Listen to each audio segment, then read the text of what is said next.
welcome to Live Well, Be Well. I'm Kacie Schumann, Health Promotion Coordinator. And I'm Bailey Dingfield, Health Promotion Intern. And I'm taking my turn in the hot seat today. I get to be the guest that gets interviewed, and I'm kind of excited, but I also hope that I give good answers. So, Bailey, do you want to kick it off for us? Yeah, so I'd love for you to tell us how you came to your role as Health Promotion Coordinator here at the city. I always love telling this story because I feel like it's kind of random, but so I went to Iowa State, majored in kinesiology and health, like you.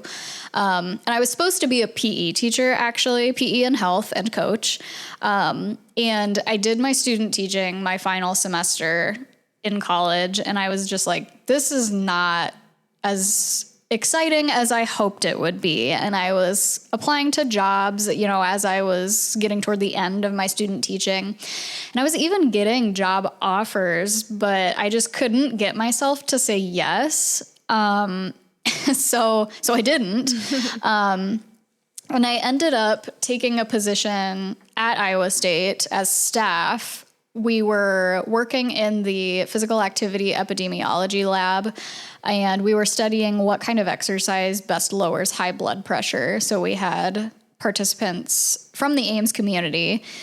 One group was doing all aerobic exercise, one group was doing all resistance exercise, and one was doing a combo. And then, of course, we had a control group as well. And people would come spend time with us 3 times a week for a year. So I really got to know a lot of Ames people during that time, and I really enjoyed it. And I probably would have stayed there a long time, but it was a grant-funded position. And in 2021, when we thought originally we might get a grant renewal, COVID had happened. And so they were basically not funding any research that was not related to COVID at that time. So my position ended.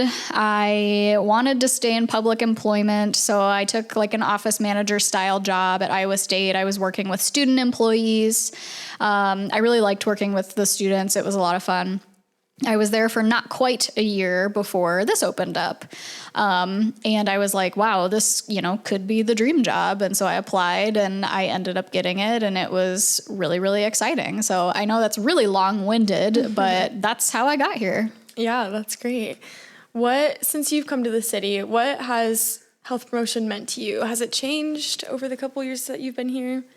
I think so. I think it's a lot more broad than people used to think. I think, it was just typically about like exercise, eat well, but it's really expanded into things like mental health or community well-being, relationships, and, of course, what I do, wellness in the workplace, that has really expanded a lot. So it's just become more broad, I think, over the last few years. Yeah, that makes sense.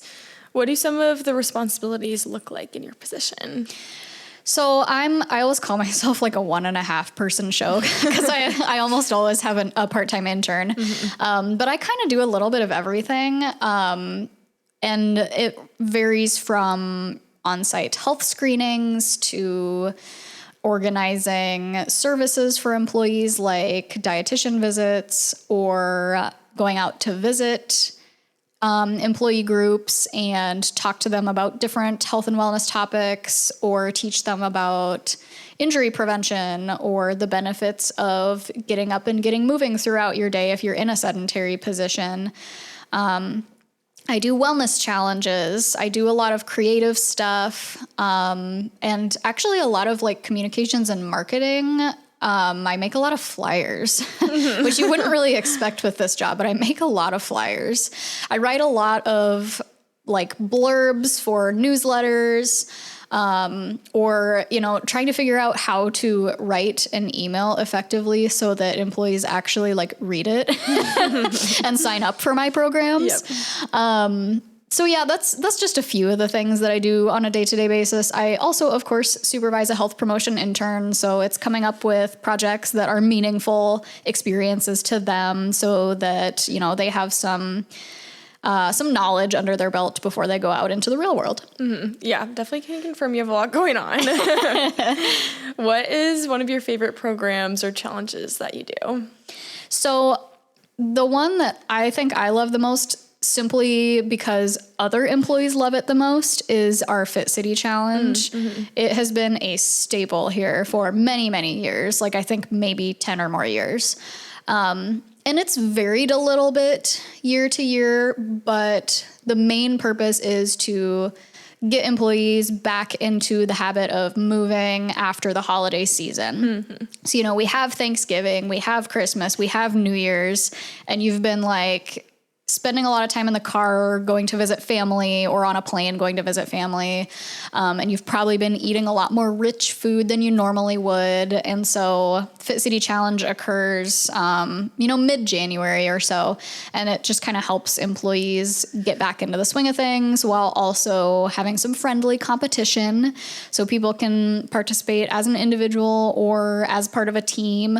We do have some teams that get super into it, which I do love to see. I love people being enthusiastic about city programming.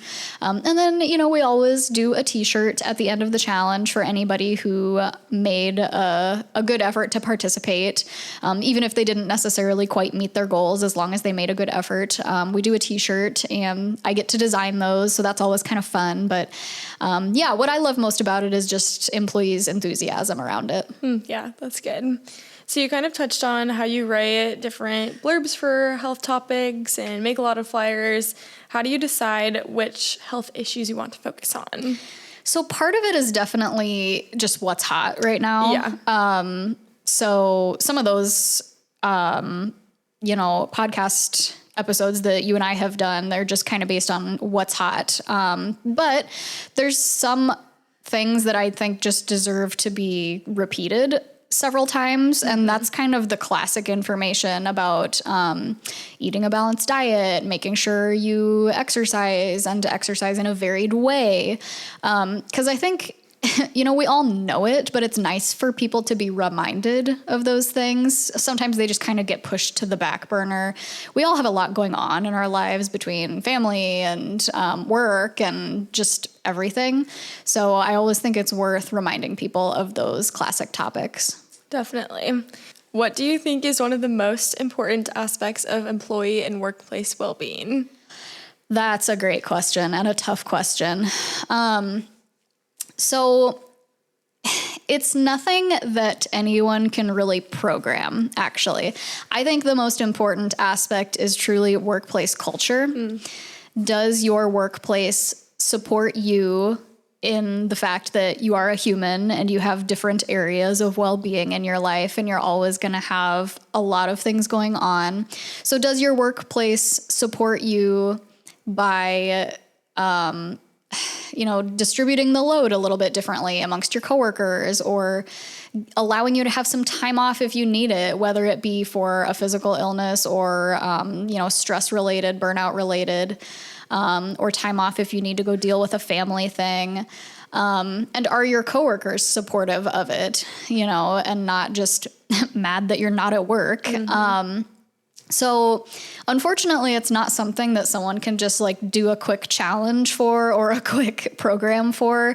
It's really something that gets built over time, and it's really dependent on both leaders and, middle managers and just employees at the very base level. Everyone's got to get on board with it. And it can be something that's really difficult to build. Yeah. How would you say that you, as an employee, practice well-being? So I do a lot of different things. There's things I wish I did better at, but I always try to get a workout in every weekday. That's what I usually use my lunch hour for. And it looks different every day. Maybe I do weights one day, maybe I do cardio one day, maybe I do, I've actually been doing Pilates Reformer once a week, and that's been really fun. I really like that. If you ever get a chance to try that, I definitely recommend it. I also try to go on a walk maybe once or twice a day, just for 5 or 10 minutes, just to kind of clear the brain. Get some blood flow going. I always find when I come back from that walk, I'm way more effective at getting some work done. I do my best to maintain work-life balance. I don't, stress about staying late to get stuff done. I just get what I can done, and then I leave the rest for the next day. And I try to practice mental well-being by doing things I enjoy outside of work. So it might be spending time with friends, with my partner, or getting active with my friends or partner. We like to do a lot of outdoor activities, so I'm really excited that it's getting nice out now. We do things like volleyball, disc golf. We do just kind of general hanging out outside. So those are just some of the things that I do. Yeah. Would you say that workplace well-being plays a major role in someone's wellness life? Is there something that people maybe overlook with workplace well-being? Yeah, so well-being and the workplace are so intricately interconnected, and people don't really think about that. Mm-hmm. So, think about all the reasons why someone might leave a job or might be looking for another job. Maybe it's related to something as simple as financial well-being. Maybe they need more money in their life, or maybe it's related to workload. Maybe they have, too heavy of a workload in their current position, so they're looking for something with a little bit lighter. Maybe it's the culture. Maybe they don't get along with some of their coworkers. So, you have financial well-being, occupational well-being, you have social well-being, physical well-being. Maybe you're in a really active job and your body's like breaking down, from doing this for so many years. Mental well-being related to stress. So it's all really interconnected. And so I think, workplace well-being sits at the intersection of this and can make a big difference if it's done right. Mm-hmm. Yeah, I feel like it's something that people maybe don't think about as much, that their workplace really does affect their wellness. What do you think some of the biggest challenges for city employees are when it comes to well-being? What are some successes as well? So I think, and this isn't just City of Ames, but I think any public-facing employee, you're serving the public, literally. And so there's kind of a lot of workplace stress that can come with that because you want to do the best you can for the public. So there's high expectations for yourself. The public has high expectations for you too. A lot of times with, public sector jobs, maybe the pay is not as good as what you could be making in the private sector. So that's another thing to consider. And then depending on what your position is in the public sector, if you're a first responder, like fire or police, you're in a little bit more dangerous job. So that can be something to consider. You're away from your family for longer periods of time, and you're maybe working weird hours. That messes people up really bad. So I just think those are some of the issues that, either municipal or county employees could be dealing with. But there's a lot, as there is with any job. Yeah, for sure. What are some of the successes that you've seen with city employees and their wellness? I think I've just seen employees become more open to it, which I appreciate. I think they've seen that wellness can be so many different things. As I mentioned earlier, it's not just diet and exercise. It's things like stress reduction or, maybe it's setting work-life boundaries. Maybe it's social connections. And so I think people have started to see, it actually is all these different things. So even if they're not really into diet and exercise, they can still get involved in wellness in other ways. And so I've really liked to see that change happen in perspective. So we talked a little bit about some misconceptions with workplace well-being. What do you think are some other misconceptions about health and wellness in general? I think a lot of people see it as an all or nothing type thing. Yeah. And it's definitely not that. It's just, even if you do a little tiny bit, like 5 or 10 minutes a day of something, that's fantastic. And that's going to make a really positive impact in your life.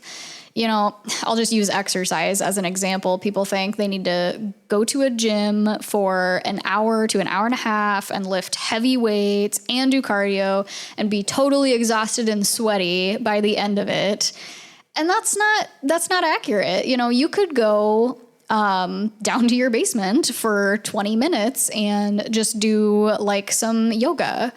That's fantastic too. And you're going to get great health benefits from that. So yeah, just that all or nothing mindset, I think, is kind of a misconception that people have. Mm-hmm. Yeah. What are some of the goals that you have for employee well-being over the next year? And are there some specific resources that they can be using? Oh, great question. So I think one of my goals, and this is kind of always one of my goals, is just simply to reach more employees. Mm-hmm. There's some groups that are just harder to reach because, you know, their job is maybe out in the field, you know, and so they're not here in City Hall or in one of the city buildings where I can see them. Or maybe they're not in front of a computer where my advertisements can reach them. And so I'm just hoping in general to reach some more employees over the next few years. But resources that employees can look for, we have a lot of great resources compiled on our employee extranet. So I hope employees can go check that out. You and I have done a lot of work on that, actually. I hope that they check out this podcast because I think there's some good information on it. And then we do also have some good information with our health insurance vendor, Wellmark. They have a whole host of articles, videos, podcasts on pretty much every health topic you could ever want. So if there's something an employee is interested in learning about, Wellmark probably has something on it. All right, last question I have for you here. What is one piece of advice you have for our listeners? I would just say start small. There is no shame in that. Like I said earlier, 5 or 10 minutes a day, whatever you're doing, whether it be exercise related or mental well-being related, 5 or 10 minutes a day. Starting small is a good way to build strong habits because if you come out too strong, you're not likely to stick with it. That's a really great point. I think sometimes with different wellness activities that I've tried to implement in my life, I start with too many things and then I just get overwhelmed and stop. Yeah, absolutely. And then, I just thought of this too. I think people think wellness or fitness or whatever it is, they think it's linear. You're always going to be going up and making progress. And that is absolutely not the case. Yeah. You are going to have ups and downs. I always make a wave motion with my hand and I say, wellness is like this. It's up and down. It has ebbs and flows. You'll get better, then you'll get worse. Even I myself, I've had a ton of setbacks and it can be really frustrating, whether it be an injury or an illness. But you just kind of have to accept that, wellness is not linear and that's okay. Yeah. Well, Kacie, thank you so much for being on the podcast today in a different sense. Thank you. It was kind of fun. I definitely like being the one asking the questions, though. It's lower pressure. Yeah. And for those of you who are listening, you're going to be listening to this way in the future, but today is the beginning of May, and this is Bailey's last week with us. So thank Bailey for being with us and for coming up with these great podcast topics and doing this with me. This has been quite an adventure. This is something new for both me and her. So thank you, Bailey, for doing this. It's been great to do something different, and I've really enjoyed being with you, Kacie. Thank you. Well, until next time, take care of yourself and each other.